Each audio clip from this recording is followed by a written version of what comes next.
धन्यवाद आपका हमारे साथ जुड़ने के लिए। और कुछ तस्वीरें हम दिखा रहे हैं आपको। प्रधानमंत्री ने खुद ट्वीट करके कहा है कि भारत इस वक्त शोक में है भारत रत्न श्री प्रणब मुखर्जी के जाने से। उन्होंने एक अमिट छाप छोड़ी है भारत के विकास की पूरी गाथा में, और ये तस्वीरें उन्होंने डाली है जिसमें उनके पैर छू रहे हैं प्रधानमंत्री नरेंद्र मोदी। ये अलग अलग तस्वीरें हम आपको अक्टूबर 2012 की, 7 जून की तस्वीरें हैं ये 2018 की, जब संघ मुख्यालय प्रणब मुखर्जी पहुंचे थे और प्रणब दा ने वहां पर भी जो बातें कही थी मन से, ये पीएम मोदी ने ट्वीट करके ये तस्वीर सामने रखी है जिसमें प्रणब मुखर्जी के वो पैर छू रहे हैं। और इसमें लिखा है उन्होंने कि एक ऐसे स्टेट्समैन के तौर पर वो थे जिनकी प्रशंसा, जिनके प्रशंसक राजनीतिक दल से ऊपर उठकर हर समाज के तबके में उनका सम्मान था।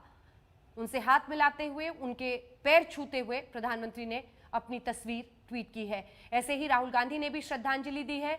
कहा है कि वो बहुत शोक के साथ इस वक्त ये खबर जो है पूर्व राष्ट्रपति प्रणब मुखर्जी की मौत की, उस पर वो श्रद्धांजलि दे रहे हैं और संवेदना व्यक्त कर रहे हैं दुखी परिवार के लिए। तो इधर तस्वीरें उस पूरे राजनीतिक सफर की हम देख रहे हैं जो प्रणब मुखर्जी इस वक्त आपको दिख रहे हैं। ये तस्वीरें हम आपको बतौर राष्ट्रपति उनकी दिखा रहे हैं। हमारे साथ सुधांशु त्रिवेदी जी, सांसद और राष्ट्रीय प्रवक्ता भारतीय जनता पार्टी के, जुड़ रहे हैं। हमारे साथ अखिलेश प्रताप सिंह जी जुड़ रहे हैं, कांग्रेस पार्टी के नेता। सुधांशु जी, आपके साथ शुरुआत करते हुए, दल से बड़ा जिसका व्यक्तित्व हो, आज पार्टी लाइन से ऊपर उठकर हर कोई उस व्यक्तित्व को याद कर रहा है जिसने 80 के दशक में भारत की अर्थव्यवस्था में बदलाव की नींव रखी थी, जिसने बतौर राष्ट्रपति बड़े बड़े सख्त फैसले लिए थे, जिसमें कसाब अफजल से लेकर याकूब मेनन सबकी फांसी को सुनिश्चित किया था सख्त फैसलों के जरिए। सुधांशु जी, आप कैसे याद करेंगे?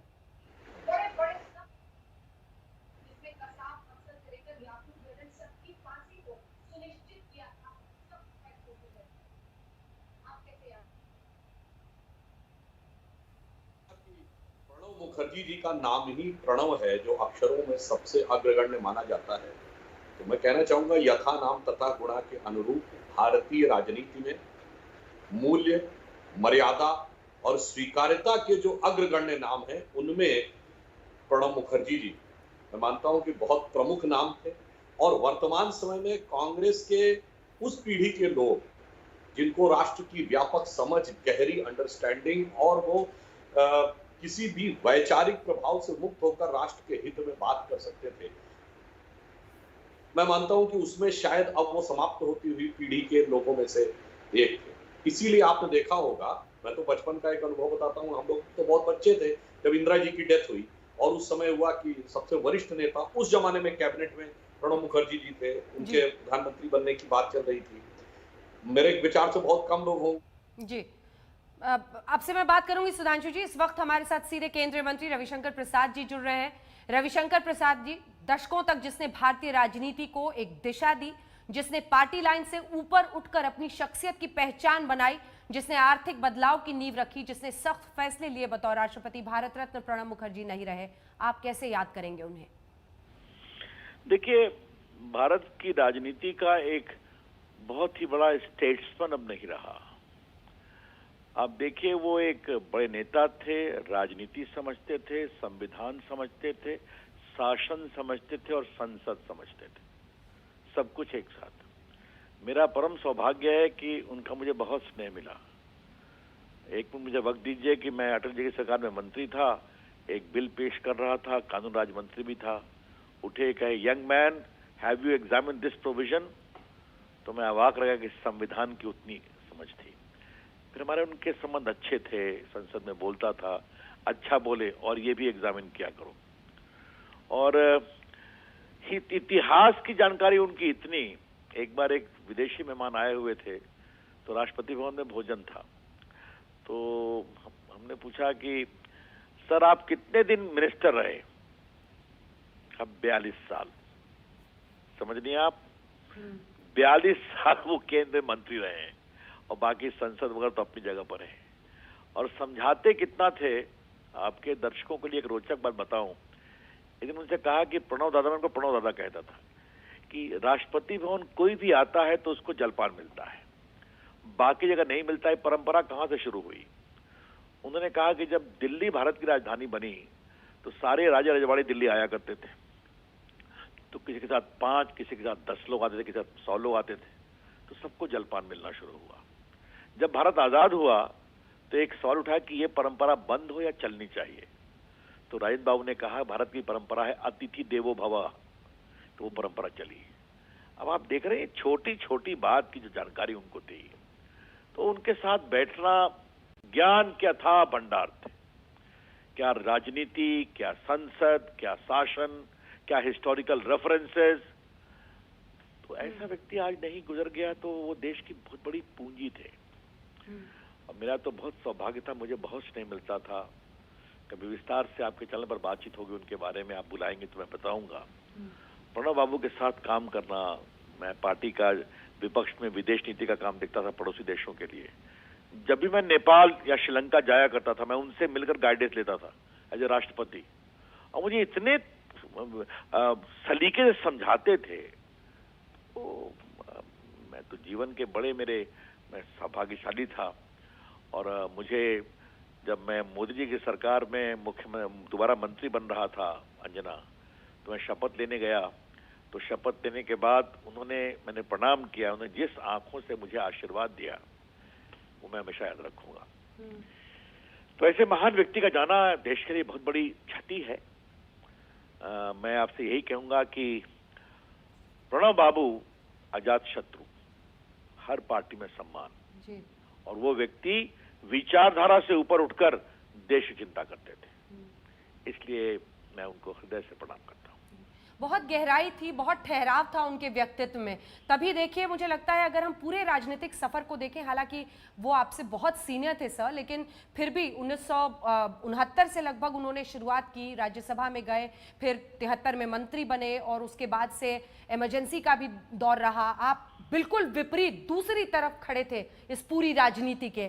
लेकिन आज अगर आप ये याद कर सकते हैं कि आपके आगे बढ़ने पर या आपके मंत्री पढ़ने पर उनकी आंखों में एक अजब सी चमक थी जब वो आपको आशीर्वाद दे रहे थे, ये बताता है कि हृदय कितना विशाल था। रविशंकर जी। बिल्कुल बिल्कुल। देखिए, अटल बिहारी वाजपेयी ने एक सीख दी थी, है ना, राजनीति में मतभेद होना चाहिए, मनभेद नहीं होना चाहिए। और प्रणब बाबू भी उसी विचारधारा के व्यक्ति थे। और अब आज मैं कोई पॉलिटिकल बात नहीं करना चाहता हूं, उन्हें ये सब पद बहुत पहले मिलने चाहिए थे। अब चलिए वो एक अलग विषय है, लेकिन मैं आपसे एक बात अवश्य कहूंगा कि भारत की राजनीति में गहराई आई है, उस गहराई में प्रणब बाबू की बहुत बड़ी भूमिका है। और देखिए, आप याद करिए जिस तरह से मोदी जी, आपके चैनल पर मुझे लोगों ने बताया, दिखाया जा रहा है, मोदी जी ने उनके पैर छुए। तो मोदी जी ने एक बात बहुत पब्लिकली कही थी कि मैं दिल्ली में नया आया था और भले ही देश ने मुझे चुना था, लेकिन मुझे भारत के शासन में हाथ पकड़कर आगे बढ़ाने का काम प्रणब बाबू ने किया था। देखिए, इस बात को समझिए आप, ये बहुत बड़ी बात है। 12 साल वो मुख्यमंत्री रहे, देश के नेता बनकर आए, लेकिन फिर भी, और मैं बहुत छोटा कार्यकर्ता हूं, लेकिन जितना प्रणब बाबू के साथ काम करके मैंने सीखा है, चाहे वो इकोनॉमिक रिफॉर्म हो, चाहे वो पार्लियामेंट्री प्रोसीडिंग हो, चाहे वो भारत का संविधान हो, चाहे वो कॉन्स्टिट्यूएंट असेंबली की डिबेट हो, और सबसे बताऊं आपको अंजना, एक एक चीज उंगलियों पर, कभी उसके लिए कोई रेफरेंस की आवश्यकता नहीं होती थी। और प्रणब बाबू ने कह दिया, मतलब आखिरी शब्द हो गया। तो ये बहुत अच्छा याद आती है राज्यसभा में उनका जो परफॉर्मेंस देखा। अभी देखिए, एक बात याद आ गई, एक बार वो वित्त मंत्री थे और वो आपके फाइनेंस बिल मूव कर रहे थे और मैंने विपक्ष से उस पर अपनी बात कही, तो याद आ गई, उन्होंने मुझे बताया, है ना, और अपने Robi, you made some very good point, I am happy, keep it up. अब आप सोचिए, इतना बड़ा अनुभवी व्यक्ति अगर इस तरह से आपको आशीर्वाद दे संसद के अंदर आपके भाषण पर, तो आपके अंदर कितना बड़ा आत्मविश्वास आता है, ये बात समझनी चाहिए। हाँ, इसलिए भारत की राजनीति आज सुनी हुई है।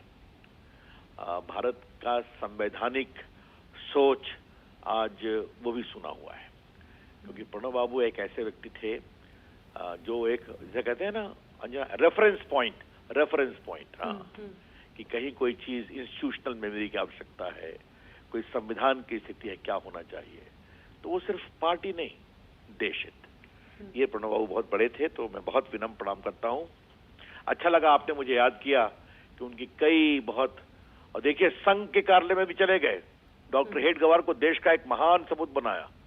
ये बड़ी सोच होती है, हाँ, कि भारत को बनाने वाले कई लोग हैं, हमको उन सारे बनाने वालों के त्याग, समर्पण को याद करना चाहिए। ये सोच के लिए बड़ा हृदय और बड़ी बौद्धिकता होनी चाहिए।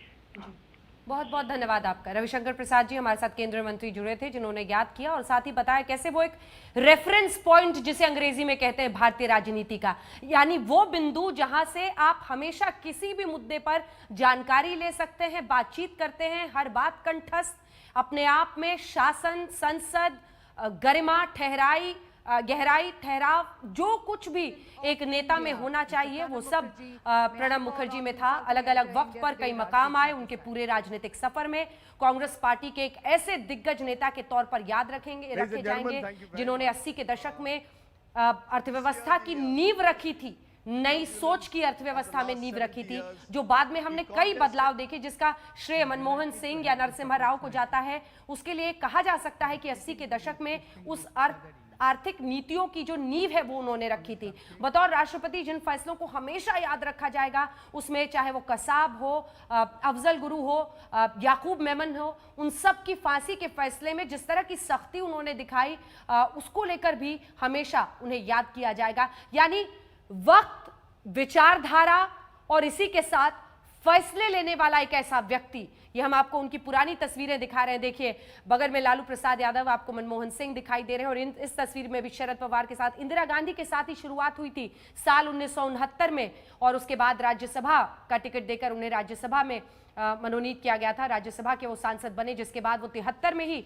मंत्री बन गए, और उसके बाद मिट्योरिक राइज जिसे अंग्रेजी में कहा जाता है, जबरदस्त उनका जो राजनीतिक करियर है उसमें एक उछाल, और उसके बाद वो अलग अलग मंत्रालयों में, जिसमें आप देखिए वित्त मंत्रालय, विदेश मंत्रालय, रक्षा मंत्रालय, कॉमर्स, ऐसे तमाम जो मंत्रालय हैं उन सब का उन्होंने कार्यभार संभाला। प्लानिंग कमीशन ऑफ इंडिया भी, और आरबीआई के गवर्नर उन्होंने मनमोहन सिंह को नियुक्त किया था।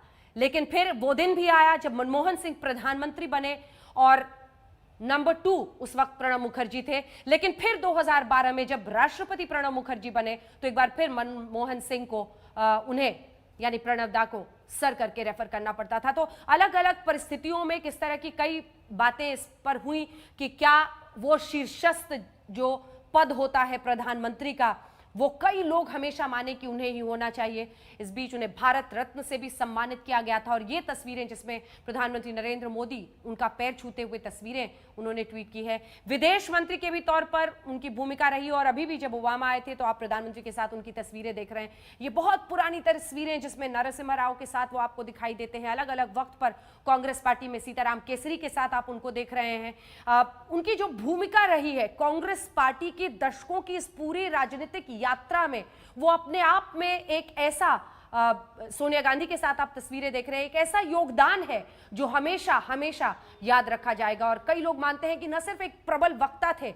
देखिए आप इस तस्वीर में जो इससे पहले हमने आपको दिखाई थी, इसमें आपको शरद पवार के साथ भी दिख रहे हैं। वो वक्त भी आया था कि जब 1984 में इंदिरा गांधी की हत्या हो गई थी। उसके बाद कुछ दिनों के लिए राजीव गांधी से अनबन हुआ, उन्होंने अपनी पार्टी बनाई राष्ट्रीय समाजवादी कांग्रेस, लेकिन उसके बाद एक बार फिर से उनकी सुलह हो गई और वो वापस कांग्रेस पार्टी में ही आ गए। ये जो अलग अलग क्षेत्रीय क्षत्रप थे, उनमें आप लालू प्रसाद यादव के साथ उनकी तस्वीर देख रहे हैं। इंदिरा गांधी उन्हें राजनीति में लेकर आई थी, और ये उस वक्त की तस्वीर है। बतौर वित्त मंत्री देखिए, जब वो कई बार बजट पेश करते हुए दिखे, ये सब अलग अलग अंदाज उस शख्सियत के जिसने पश्चिम बंगाल से अपने राजनीतिक सफर की शुरुआत की, लेकिन सत्ता के शीर्ष तक पहुंचे वो। हालांकि प्रधानमंत्री नहीं, लेकिन आप ये मान सकते हैं कि नंबर 2 वो रहे। और प्रधानमंत्री नरेंद्र मोदी ने कई बार प्रणब दा की बहुत प्रशंसा की है। आइए आपको ऐसी कुछ बातें सुनाते हैं। एक भी मेरी मुलाकात पिछले 3 साल में राष्ट्रपति जी के साथ ऐसी नहीं रही जिसमें उन्होंने पिता की तरह, और मैं बहुत अंतर्मन से कह रहा हूं,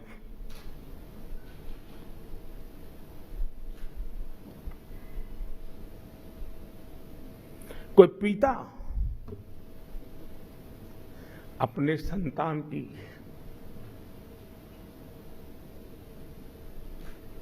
जैसे देखभाल करे। देखो मोदी जी, आधा दिन तो आराम करना ही पड़ेगा। मुझे दा कहते हैं, प्रणव दा कहते हैं, भाई इतना काहे दौड़ रहे हो, कुछ कार्यक्रम कम करो, तुम तबीयत का संभालो।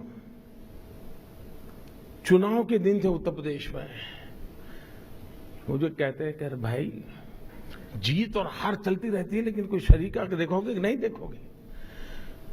ये राष्ट्रपति के दायित्व का हिस्सा नहीं था, लेकिन उनके भीतर का इंसान अपने एक साथी की चिंता।